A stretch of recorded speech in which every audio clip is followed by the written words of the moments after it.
dalam surat An-Naba terakhir bacaannya begitu. Wa yaqulu kafiru ya laitani kuntu turaba. Berkata orang kafir, ya laitani, seandainya saya kuntu turaba, saya jadi debu, jadi tanah. Di dalam tafsir itu menjelaskan orang kafir itu nanti hari kiamat mereka akan melihat hewan-hewan ternak itu disuruh membalas, saling membalas. Kalau ada hewan yang bertanduk menanduk hewan yang tidak bertanduk, maka itu nanti yang bertanduk tadi akan disuruh sama yang tak bertanduk, terus dimatikan. Mungkin waktu di dunia macan makan kambing ya, dan nanti di akhirat pada hari kiamat kambing makan macan, tapi habis itu dijadikan tanah. Sudah, maka orang kafir tadi berangan-angan, seandainya saya jadi hewan ternak dulu, terus jadi tanah itu habis. Dan bahkan waktu di dunia dia berpikir, wah enak jadi kayak begini. Sudah itu gak ada perhitungan lagi, jadi tanah habis. Nah, orang kafir itu nanti Pak, yang sekarang ngambil dunia susah-susah dia, mereka itu nanti di akhirat pengennya jadi kayak kambing. Kemudian dilanjutkan dalam surat setelahnya, An-Nazi'at, wan-nazi'ati gharqa, wan-nasyitati nashta. Ketika nyawa orang kafir diambil dengan sebenar-benarnya keras, wan-nazi'ati gharqa. Jadi ditarik seperti 70 kali sebatan pedang di dalam tafsirnya. Terus ada yang menyebutkan seperti bulu basah-basah itu masih hidup, terus ditarik di kulit itu. Tapi orang Islam, orang mukmin, orang beriman, orang muslim, dia akan diambil dengan lembut. Nah, di dalam tafsirnya itu menjelaskan, nama kita tafsir Saudi. Kok bisa orang kafir diambil dengan keras sama malaikat? Orang muslim, orang yang dia soleh, diambil dengan secara lembut. Karena setiap orang kafir yang mati, dia akan melihat tempatnya kembali, neraka, beserta siksanya. Lagi sakaratul maut, beserta siksanya. Maka dia nggak mau keluar nyawanya. Gak mau keluar tapi ditarik. Kayak bapak kejepit, kan gak bisa keluar, tapi ditarik gitu. Kayak apa sakit?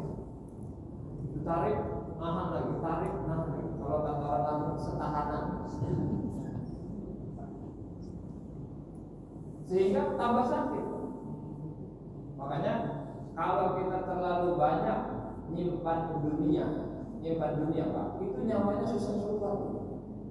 Ini malah timbul duit di bank. Wah, nggak tahu dia sebentar lagi mau mati. Nyimpan kekayaan banyak-banyak, nggak mau mati nanti dia. Ditarik. Tapi orang muslim, orang yang dia soleh, ketika dia mau dicabutnya dengan lembut, kenapa? Karena dia lihat tempat kembalinya itu surga. Sehingga ketika dia lihat surga itu dengan penuh kenikmatannya, itu rasa sakitnya hilang. Karena kelihatan, jadi senyum aja, nggak terasa sama tempatnya. Oh, ke situ gitu tempatnya. Nah, mudah-mudahan Allah Ta'ala tampakkan itu Pak nanti setelah sakaratul maut. Kalau sekarang kalian mau berdua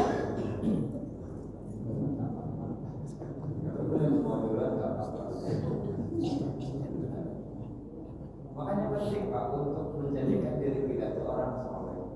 Nah, orang soleh itu keterangannya kenapa disebut orang soleh? Karena dia menunaikan hak-haknya Allah dan menunaikan hak sesama hamba-hamba Allah. Itu namanya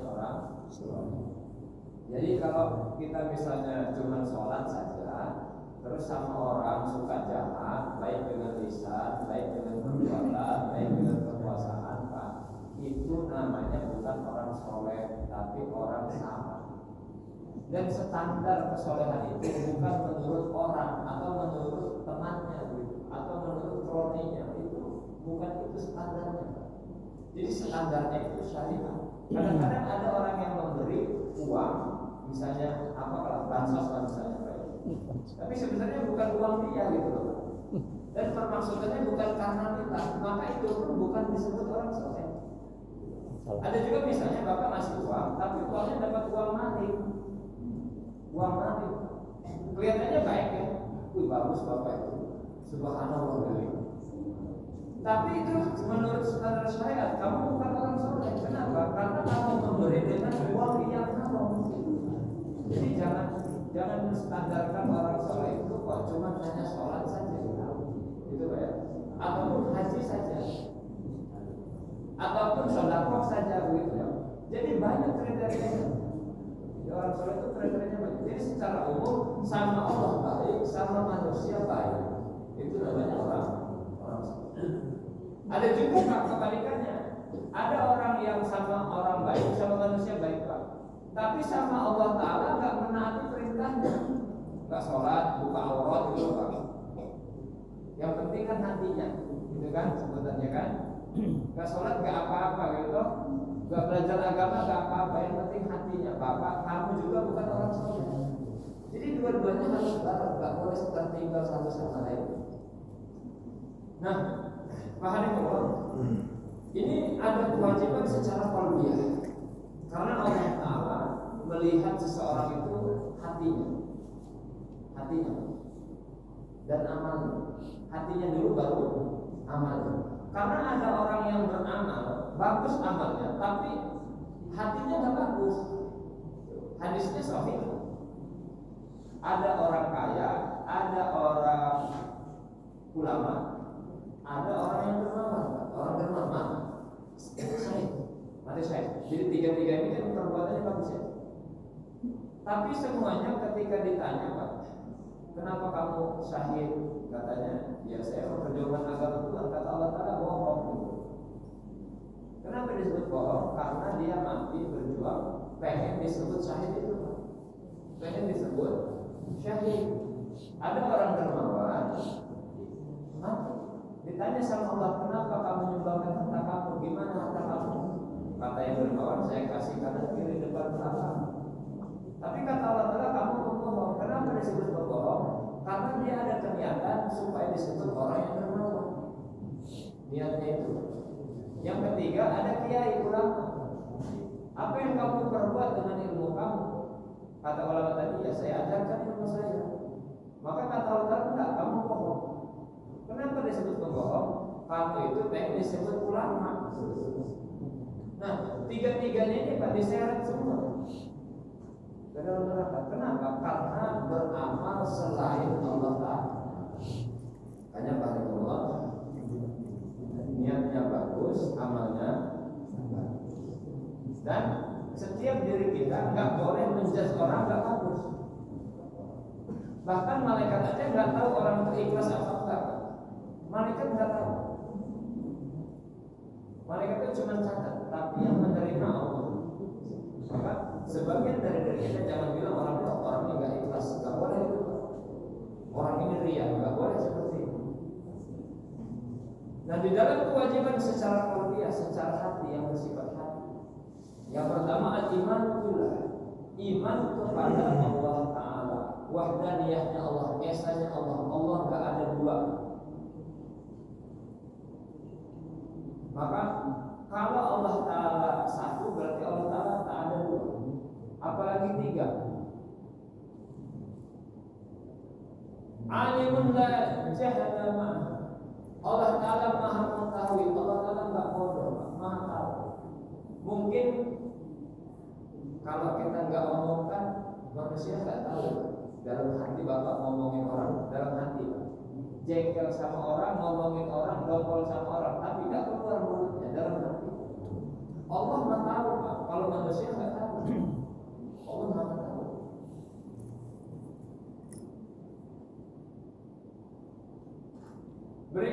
qadirun la ajzama. Allah Ta'ala kuasa, Allah enggak lemah. Allah kuasa semua, merubah keadaan secara baik dan merubah keadaan jadi buruk. Allah Ta'ala kuasa. Makanya sebenarnya yang merubah keadaan dunia ini Allah. Sebab apa? Sebab amal manusia. Kalau amal manusia baik, yang keangkat baik, yang turun rahmat. Tapi kalau amal manusia buruk, yang naiknya buruk, yang turun azab. Makanya setiap dari diri kita ini berubahlah amal-amal maksiat ditobatin, kemudian berubah jadi amal soleh. Hanya dengan cara ini Allah Ta'ala akan berubah keadaan. Kalau misalnya Bapak nyuruh pemimpin berubah, tapi kita di bawah enggak berubah, maka Bapak itu nanti pemimpin akan dibuat hatinya menyiksa kepada rakyatnya. Jadi siapa yang berubahnya? Kita semua per individu. Jangan nyuruh orang lain, tapi diri sendiri tidak berubah. Kita ini kan hobinya makan uang haram, Bapak.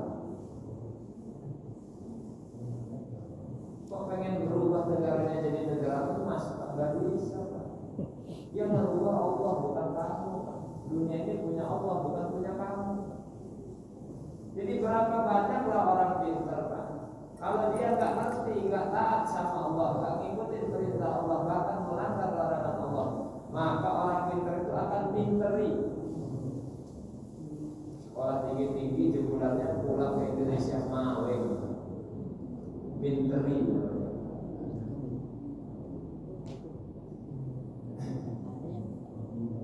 Berikutnya adil belajar ma'ah. Allah Ta'ala ini adil, Pak. Allah Ta'ala enggak jahat. Sekarang kita ini yang enggak merasa adil. Kenapa dia kaya, kenapa saya miskin? Kenapa dia jadi berpangkat, kenapa saya jadi rakyat itu? Kenapa? Seolah-olah tidak adil. Sebenarnya Allah adil dengan memberikan perbedaan kedudukan tadi. Kalau dijadikan semuanya, misalnya keinginannya sama, Pak. Sama pengen jadi orang kaya, dikayain semua. Asli, Pak, dunianya jadi repot. Jadi repot banget. Di dalam tafsir menjelaskan. Lalu yang kedua,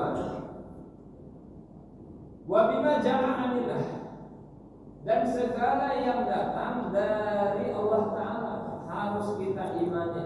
Apa yang datang dari Allah? Minal amri wa nahi, dari perintah dan dari larangan. Jadi tidak melakukan yang dilarang itu bagian daripada taat. Tidak melakukan yang dilarang itu adalah bagian daripada ketaatan. Jadi ketaatan itu bukan hanya melaksanakan yang diperintah, termasuk menjauhi yang dilarang, itu pun namanya taat. Jadi kalau ada orang melaksanakan perintah tapi tidak mengindahkan yang dilarang, itu namanya bukan orang taat. Makanya kalau ada orang sholat, ada orang sedekah, ada orang haji, Pak, tapi sama orang lain jahat, itu bukan orang taat namanya. Dia ambil hak orang lain, itu bukan orang bagus namanya, Pak, bukan orang taat. Jadi orang taat itu dua perkara tadi. Dia laksanakan perintah dan menjauhi yang dilarang. Jadi vertikal, horizontal. Dua-duanya itu harus berjalan. Wal iman bi Rasulillah, dan iman kepada utusan Allah Ta'ala, yaitu baginda Nabi Muhammad sallallahu alaihi wasallam. Wa bima ja'a an Rasulillah, dan sesuatu yang datang dari Rasulullah, berupa hukum-hukum.